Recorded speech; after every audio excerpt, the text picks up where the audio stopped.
नमस्कार दोस्तों, एक बार फिर से आप सबके एक वीडियो में स्वागत करता हूं। और आज के इस वीडियो में मैं आप सभी से बात करने वाला हूं यूपीआई पेमेंट के बारे में। अभी आपको पता होगा कि हाल ही में आरबीआई की तरफ से एक गुड न्यूज़ आया था कि आपके पास में रुपए कार्ड है, यानी रुपए क्रेडिट कार्ड है, उसकी हेल्प से आप यूपीआई पेमेंट भी कर पाओगे। तो देखिए, आरबीआई की तरफ से ये जो अनाउंसमेंट हुई थी तो कुछ बैंकों को अभी इसकी परमिशन मिलने वाली है। लाइक हम बात करें यहाँ पर तो एसबीआई बैंक हो गया, यूनियन बैंक हो गया, एक्सिस बैंक हो गया और बैंक ऑफ बड़ौदा हो गया। इन चारों बैंकों को परमिशन बहुत ही जल्द मिल जाएगी कि ये अपने रुपए कार्ड को यूपीआई के साथ में लिंक करके पेमेंट कर सकते हैं। तो आपके पास में इन चारों बैंकों में से किसी भी बैंक का अगर रुपए कार्ड पहले से है तो आपके लिए एक बहुत बड़ी गुड न्यूज़ है कि आप इन चारों बैंकों के क्रेडिट कार्ड का यूज करके आप यूपीआई से लिंक कर लोगे और पेमेंट कर सकते हो किसी भी मर्चेंट के ऊपर। अब यहाँ पर सवाल आता है तो क्या आप ऐसे अगर पेमेंट करते हो तो उस पर आपको चार्जेस पे करने पड़ेंगे या नहीं करने पड़ेंगे। तो यहाँ पर मैं आपको साफ साफ बताना चाहूंगा कि देखिए, अगर आप रुपए कार्ड को किसी को भी पेमेंट करते हो तो उस पर आपको एमडीआर चार्जेस पे करने पड़ते हैं, जो कि 2% का होता है। लेकिन ये जो 2% का चार्ज है ग्राहक को न देकर बल्कि जो बिजनेस ओनर है, यानी जिस मर्चेंट को आप पेमेंट कर रहे हो उस मर्चेंट से लिया जाएगा। इसे अगर हम एक एग्जांपल से समझे तो आप अगर 10,000 रुपए की पेमेंट करते हो अपने रुपए क्रेडिट कार्ड का यूज करके यूपीआई में लिंक करने के बाद में, तो जिस मर्चेंट को ये पेमेंट रिसीव होगा ना, तो उनको जो है 2% के हिसाब से 200 रुपए जो है चार्ज भरना पड़ेगा।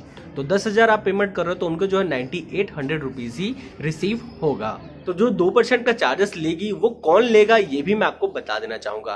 फॉर एग्जांपल हम यहाँ पर बात कर ले कि आपके पास में एक्सिस बैंक का रुपए क्रेडिट कार्ड है और आप रुपए क्रेडिट कार्ड को यूपीआई के साथ में लिंक कर चुके हैं। उसके बाद आप किसी भी मर्चेंट को पेमेंट कर रहे हो तो उस केस में क्या होगा कि जिस बैंक की तरफ से रुपए क्रेडिट कार्ड को इशू किया गया है वह जो है 1.5% का चार्ज लेगी और उसके अलावा जो 0.5% बच गया ना, उसमें रुपए जो कार्ड धारक है यानी रुपए वाले चार्जेस लेंगे। और उसी के साथ मर्चेंट का जो रिसीवर बैंक है, यानी आप मान लीजिए आपके पास में रुपए कार्ड है जिसको आप पेमेंट कर रहे हो, तो उन्होंने भी तो उस मर्चेंट अकाउंट में किसी न किसी बैंक को लिंक किया ही होगा, लाइक एचडीएफसी, एसबीआई या किसी अदर बैंक को।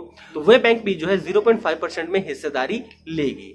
तो यहाँ पर मैं फिर से आपको क्लियर कर देना चाहूंगा कि 1.5% का चार्ज जो है वो बैंक लेगी जो कार्ड को इशू कर रही है। उसके अलावा जो 0.5% है वो जो है रुपए प्लस वो वाली बैंक जिस बैंक के साथ में उसका अकाउंट लिंक है वो चार्जेस लेगी। इसी के साथ मैं यहाँ पर आपको बताना चाहूंगा कि ये जो अपडेट है हो सकता है आपको सितंबर एंड तक देखने को मिल जाएगा, यानी जितने भी बैंकों के मैंने आपको यहाँ पर नाम बताया है, like SBI, bank of Baroda, union bank, axis bank, इन बैंकों में आपको सितंबर एंड तक जो है रुपए क्रेडिट कार्ड में यूपीआई लिंक करने की फैसिलिटी जो है, फीचर जो है आपको मिल सकता है।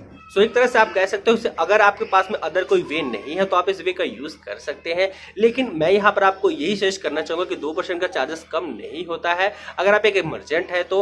और मुझे नहीं लगता कि इस चार्जेस को इससे ज्यादा कुछ कम किया जाएगा, क्योंकि अभी जो है हाल फिलहाल में आरबीआई की तरफ से ये गाइडलाइंस आ चुकी है और इन बैंकों को ये गाइडलाइंस दे दी गई है कि आप अपना जो चार्जेस वगैरह आप हमें एक रिपोर्ट जारी कर दीजिए, जिसके बाद में हम यहाँ पर परमिशन दे देंगे कि आप जो है अपने रुपए क्रेडिट कार्ड को यूपीआई के साथ में लिंक करके पेमेंट वगैरह कर सकते हैं।